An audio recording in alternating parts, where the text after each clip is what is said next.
Serial మేము Vasu alias రక్ష ప్రతిరోజు తన సోషల్ మీడియా అకౌంట్లో యాక్టివ్గా ఉంటే ఎప్పటికప్పుడు తనకు సంబంధించిన అప్డేట్స్ అనేవి పోస్ట్ చేస్తూ ఉంటారు. అందులో భాగంగా ఈరోజు కూడా తనకు సంబంధించి ఒక మంచి పిక్ని పోస్ట్ చేస్తూ మంచి ఆడియోతో ఉన్నటువంటి వీడియోకి సంబంధించి ఫ్యాన్స్ పెట్టినటువంటి వీడియోని తన సోషల్ మీడియా అకౌంట్లో ట్యాగ్ చేసుకోవడం జరిగింది. వసు మ్యామ్ అయితే చాలా క్యూట్ ఉంటారు నార్మల్గానే.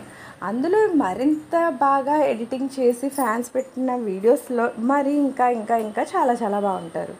సో ఆవిడ తన వీడియోని పెట్టినటువంటి పిక్ నేను ఇక్కడ పెట్టాను. అవే కాకుండా వసు మ్యామ్ గురించి మంచి బ్యూటిఫుల్ పిక్స్ కూడా ప్రజెంట్ సోషల్ మీడియాలో వైరల్ అవుతున్నాయి. వాటి గురించి కూడా పెట్టడం జరిగింది. అయితే వసు మేడం ఫ్రెండ్ అక్షితా నారాయణ గారు అయితే ప్రజెంట్ ఘరానా మొగుడు అనే సీరియల్లో హీరోయిన్గా వచ్చారు. అయితే ఫ్రెండ్స్ అందరూ కూడా సీరియల్స్లో బిజీగా ఉన్న త్వరలోనే వసు మేడం కూడా రిషి సార్తో సరికొత్త సీరియల్తో తిరిగి రావాలని ప్రేక్షకులు అయితే వెయిట్ చేస్తున్నారు. త్వరలోనే వాళ్ళిద్దరూ కూడా ఒక మంచి ప్రాజెక్ట్తో మేము ముందుకు వస్తున్నాం అంటూ సీరియల్ని అనౌన్స్ చేస్తే చాలా చాలా హ్యాపీ అయిన విషయమే. సో తప్పకుండా వాళ్ళిద్దరు సరికొత్త సీరియల్తో రావాలి మనం కూడా కోరుకుందాం. అలాంటి లేటెస్ట్ అప్డేట్స్ కోసం ఛానల్ తప్పకుండా లైక్ చేయండి, షేర్ చేయండి, సబ్స్క్రైబ్ చేయడం మాత్రం మర్చిపోకండి.